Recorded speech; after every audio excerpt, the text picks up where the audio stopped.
किसी ने क्या खूब कहा है कि हल्के में मत लेना इन सांवले रंग वालों को, कि हल्के में मत लेना इन सांवले रंग वालों को, क्योंकि दूध दही से ज़्यादा लोग चाय के शौकीन होते हैं। नमस्कार, मैं हूँ दीपा त्यागी और लाई हूँ आपके लिए एक और मोटिवेशनल स्टोरी। आशा करती हूँ आपको मेरी कहानियाँ पसंद आती होंगी। तो आज की कहानी है एक कोए की। लेकिन कहानी शुरू करने से पहले मैं आप सबसे एक रिक्वेस्ट करना चाहती हूँ कि मेरी कहानी को ध्यानपूर्वक सुने और पूरा देखें, क्योंकि इस कहानी का उद्देश्य केवल मनोरंजन करना ही नहीं, बल्कि आपकी सोच, आपके विचारों और आपके जीवन में सकारात्मकता लाना है। तो आशा करती हूँ आप इस कहानी को पूरा देखेंगे और अंत में इसका सार समझेंगे। तो शुरू करते हैं कहानी। कहानी एक कोए की। एक घना जंगल था। उस जंगल में बहुत सारे पशु पक्षी रहते थे।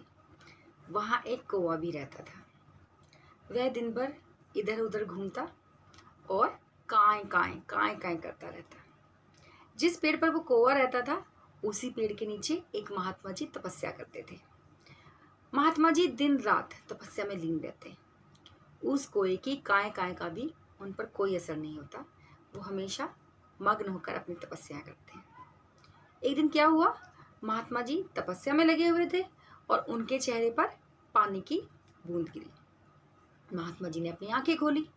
आंखें खोलकर इधर उधर देखते हैं तो उन्हें कोई दिखाई नहीं दिया। फिर महात्मा जी ने ऊपर पेड़ की तरफ देखा तो उन्होंने क्या देखा कि वहाँ एक कौवा बैठा है और कौवा रो रहा है। महात्मा जी ने कोए को नीचे बुलाया और कोए से पूछा, क्या बात है, तुम क्यों रो रहे हो? इस पर कोए ने कहा कि रोऊं ना तो और क्या करूं। भगवान ने इतने सारे पक्षियों को बनाया, सबको इतना अच्छा रूप रंग दिया, केवल मुझे ही ये काला रंग दे दिया। पता नहीं मुझसे क्या दुश्मनी थी। तो महात्मा जी हंसने लगे, कहने लगे, अच्छा अपने काले रंग से दुखी हो, लेकिन कोयल भी तो काली है, वो तो कभी शिकायत नहीं करती। तो इस पर कोयल ने कहा, बाबा मुझे मत समझाओ, मैं सब जानता हूँ। माना कोयल बन काली है, लेकिन उनकी जो आवाज़ है वो कितनी मधुर है। उनकी आवाज़ सुन के ही लोग मंत्रमुग्ध हो जाते हैं। और मैं जब काँव काँव करता हूँ तो लोग मुझे डंडा लेकर मुझे भगाते हैं। मेरे पीछे भागते हुए कंकड़ भी मारते हैं मुझे। केवल जब श्राद्ध होते हैं तब हमें इतने प्यार से खाना खिलाते हैं। सोचते हैं हमारा खाना खाने से उनके पितृ शांत होंगे, वरना तो हमेशा हमें डंडा मार के उड़ा देते हैं। तो महात्मा जी ने कहा, अच्छा तो तुम इस बात से दुखी हो कि ईश्वर ने तुम्हारे साथ नाइंसाफ़ी की है? तो कौवा बोलने लगा, नाइंसाफ़ी नहीं, सरासर जाति की है, जाति। तो महात्मा जी कहने लगे, कोई बात नहीं, तुम चिंता मत करो, मैं तुम्हारे दुखों का निवारण कर सकता हूँ। मेरे पास ऐसी शक्तियाँ हैं कि मैं तुम्हें वो बना सकता हूँ जो तुम चाहो। तो बताओ तुम क्या बनना चाहते हो? तो यह सुनकर तो कौवा बड़ा खुश हो गया। कौवा बोला, महात्मा जी मुझे हंस बना दो। हंस कितना प्यारा कलर होता है हंस का, कितना सुंदर लगता है। सोच के ही मन कितना खुश हो जाता है कि एकदम सफ़ेद दूध जैसा मैं बन जाऊंगा, हंस बन जाऊंगा। महात्मा जी मुझे हंस बना दो। जब कौवा इतनी ज़्यादा रिक्वेस्ट करने लगा तो महात्मा जी ने कहा, ठीक है, जो तुम कहते हो मैं वैसे ही करता हूँ, लेकिन मैं बार बार चेंज नहीं कर सकता। जो एक बार मैं तुम्हें बना दूंगा फिर वो बदल नहीं सकता। तो तुम ऐसा करो, पहले जाकर एक बार हंस से मिल लो, उससे पूछ तो लो क्या वो अपने रंग रूप से खुश है, उसको कोई शिकायत तो नहीं है। कोई तो बड़े चालाक होते हैं। तो उन्होंने सोचा कि ठीक है, एक बार जाके बात कर लेता हूँ हंस से। तो कौवा जाता है हंस के पास और उसको देखकर कहता है, हंस भाई कैसे हो? तुम कितने सुंदर हो, कितने प्यारे लगते हो, हमेशा स्वच्छ पानी में पैडल मारते रहते हो, ऐसा लगता है तैर नहीं रहे, बस चलते जा रहे हो। लोग बाग तुम्हें देखकर कितना खुश होते हैं, तुम्हारे साथ फ़ोटो खींचते हैं, कितना अच्छा जीवन है तुम्हारा। जब हंस ने कोए की बात सुनी तो वो गुस्से से आंख बबूला हो गया। कहने लगा, ये क्या बोले जा रहे हो? तुम्हें क्या लगता है मैं बहुत सुखी हूँ? तुम्हें नहीं पता लोग बाग मुझे कितना परेशान करते हैं, बार बार आकर मेरे साथ फ़ोटो खींचते हैं और मुझे कंकड़ मार मार कर उड़ाते हैं ताकि मैं उड़ सकूं और उनके साथ फ़ोटो ले सकूं। मुझे चैन से जीने भी नहीं देते। मैं इस पानी में रहते रहते दुखी हो गया हूँ। ना तो मैं ज़्यादा तेज़ उड़ सकता हूँ और ना ही मैं पेड़ के ऊपर रह सकता हूँ। ये भी कोई जीवन है? मेरा रंग देखो, एकदम सफ़ेद, ये भी कोई रंग होता है? ये तो मातम का रंग है, मातम का रंग। ऐसे जीवन से अच्छा है कि मैं इस पानी में डूबकर ही मर जाऊं। मुझे अपने रंग से बहुत दुखी हूँ मैं, अपने रंग रूप की वजह से ही मैं शांति से भी नहीं रह सकता, कोई मुझे शांति से रहने नहीं देता। तो हंस की बातें सुनकर कौआ महाराज के पास जाता है और बोलता है कि जो हंस है ना वो तो मुझसे भी ज़्यादा दुखी है, तो मुझे हंस नहीं बनना। आप एक काम करो, आप ना मुझे तोता बना दो। तोते का रंग देखो कितना सुंदर होता है, कितने मीठे मीठे फल खाता है, तो मैं तोता बनना चाहता हूँ। तो महाराज जी ने कहा ठीक है, मैं तो तोता बना दूंगा तुम्हें, लेकिन एक बार जाकर तुम तोते से बात करके देख लो, क्या पता उसकी भी कोई परेशानी हो, जैसे हंस अपने जीवन से दुखी है, क्या पता तोता भी आपसे कुछ बताए इस बारे में। तो कौवा सोचता है कि हाँ, मिलने में क्या जाता है, चलो एक बार तोते से मिल लेता हूँ। तो उसी जंगल में एक पेड़ पर बहुत सारे तोते रहते थे। कौवा जाता है और पेड़ के चक्कर लगाने लगता है। जब पेड़ के चक्कर लगाता है तो कोई को कोई तोता दिखता नहीं है। थोड़ी देर में एक तोता बाहर आता है और कहता है कि आप कौन हो, क्यों चक्कर लगा रहे हो, हमारे आशियाने के चारों तरफ घूमे जा रहे हो। तो कौवा कहता है मैं हूँ कौवा। कौवा बोला क्या बताऊँ तोता भाई, मैं अपने काले रंग से बहुत दुखी हूँ, मुझे ये काला रंग बिल्कुल पसंद नहीं है। और तुम्हारा रंग कितना सुंदर है, एकदम हरा हरा, कितनी सुंदर तुम्हारी चोंच है, लाल लाल, और तुम्हें मीठे मीठे फल भी खाने को मिलते हैं, लोग बाग तुम्हें कितना पसंद करते हैं। ये बात जब तोते ने सुनी तो तोता तो आंख बबूला हो गया, कहने लगा तुम हमारे हरे रंग की तो बात बिल्कुल ना करो, तुम्हें पता है हम कितने परेशान हैं। तो कौवा कहने लगा आप भी परेशान हो, आपको क्या परेशानी है। तो तोता बोला तुमने कितने चक्कर लगाए पेड़ के, 3-4 चक्कर लगाए ना, तुम्हें कोई तोता दिखाई दिया।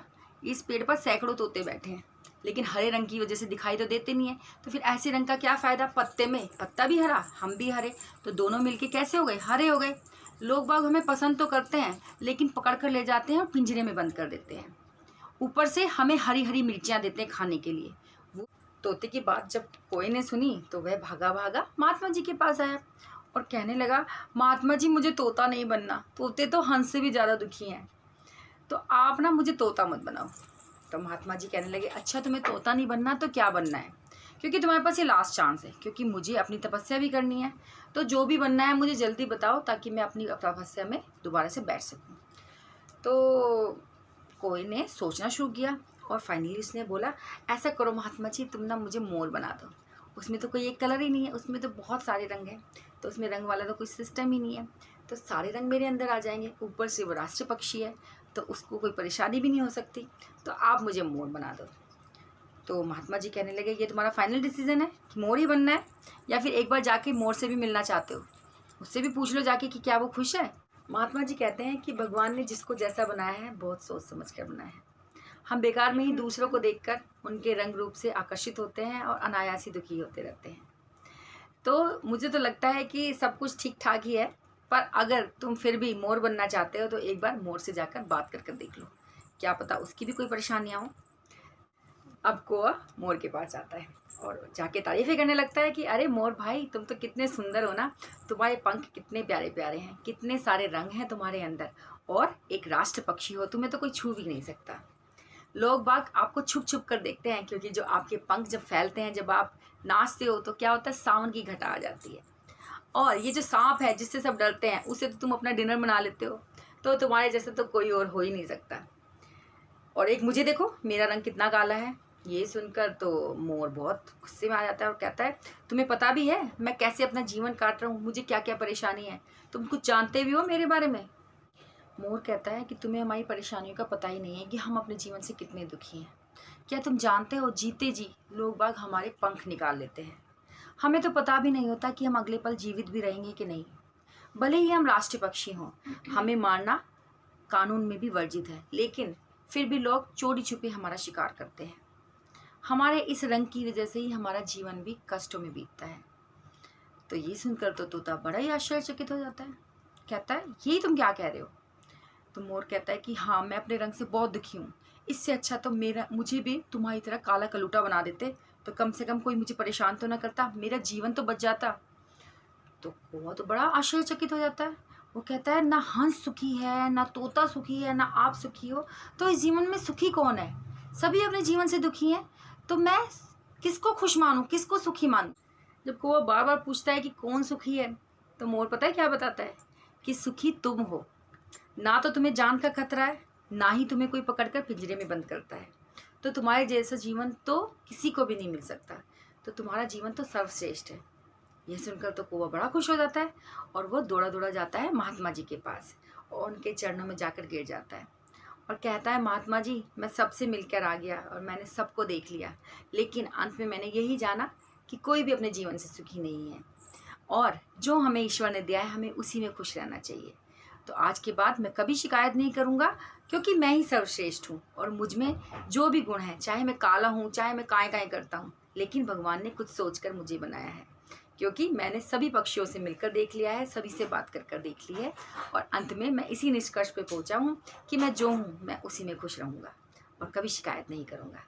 यह सब सुनकर महात्मा जी बहुत खुश होते हैं और उसको आशीर्वाद देकर पुनः अपनी तपस्या में लीन हो जाते हैं। तो यहीं पर ये कहानी भी ख़त्म हो जाती है। तो मोरल ऑफ द स्टोरी क्या है? मोरल ऑफ द स्टोरी यही है कि इस जीवन में सभी किसी ना किसी बात को लेकर दुखी रहते हैं। और हम दुखी क्यों रहते हैं? कंपैरिजन को लेकर, क्योंकि हम हमेशा दूसरों से कंपैरिजन करते हैं, दूसरे की लाइफ से अपनी लाइफ को मिलाने की कोशिश करते हैं। कोई अपने रंग रूप से दुखी है, कोई अपने फेस कट से, कोई अपने हस्बैंड से दुखी है तो कोई अपने वाइफ से, किसी के पास पैसे नहीं है तो किसी के पास शिक्षा नहीं है। तो हमेशा हम दुखी रहते हैं क्योंकि हमेशा हम कंपैरिजन करते हैं।